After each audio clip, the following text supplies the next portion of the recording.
The 5-phase model of mediation, an overview. A key role of a mediator is to structure talks between conflict parties.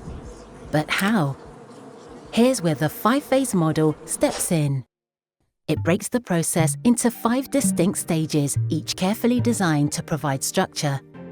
This sequencing logic enhances mutual understanding and facilitates joint decision-making.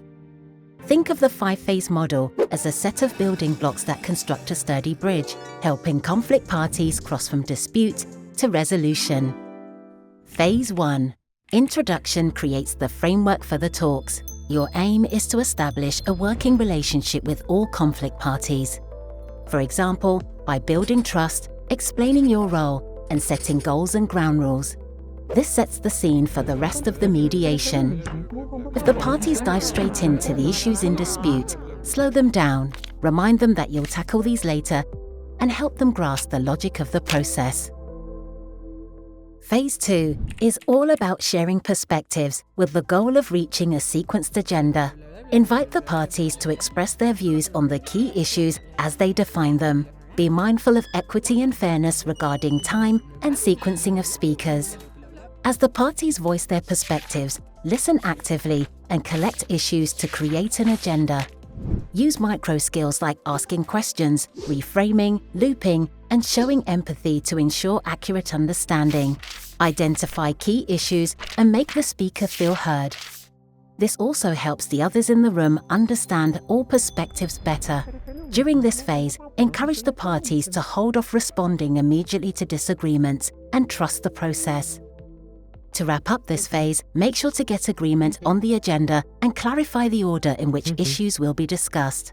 Often, it can be useful to visualize the agenda so everyone knows what to expect and is confident their concerns will be addressed. Now you move on to Phase 3, Interests. Here, you zoom in on specific issues on the agenda. You want to understand what's beneath the surface, meaning what are the deeper interests, concerns, hopes and needs of the parties. Your goal is to elicit the underlying interests of all parties. With disagreement in the room, this step can cause discomfort. Don't be discouraged. It is key to know what true concerns the party should address to find any acceptable solution. In Phase 4, Options, you begin brainstorming a whole spectrum of ideas to solve the conflict.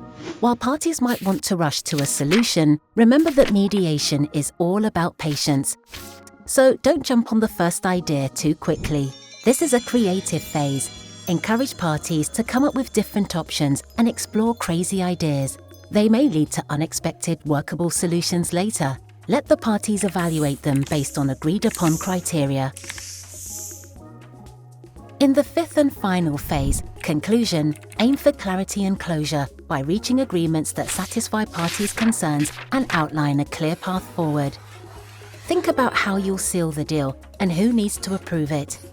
Make an implementation plan to ensure it is put into practice, and figure out how the agreement will be monitored and how parties will handle any violations. Even if agreement is not reached, you must still close and clarify next steps.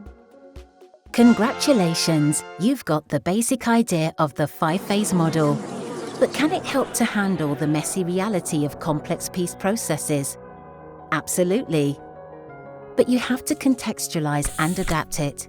With your sequencing logic in mind, you can tweak the model to fit diverse situations, like moving back and forth between phases, spending different amounts of time on the different phases or topics, or using different formats throughout the process. While structure and technique are helpful, don't forget your intuition and authenticity.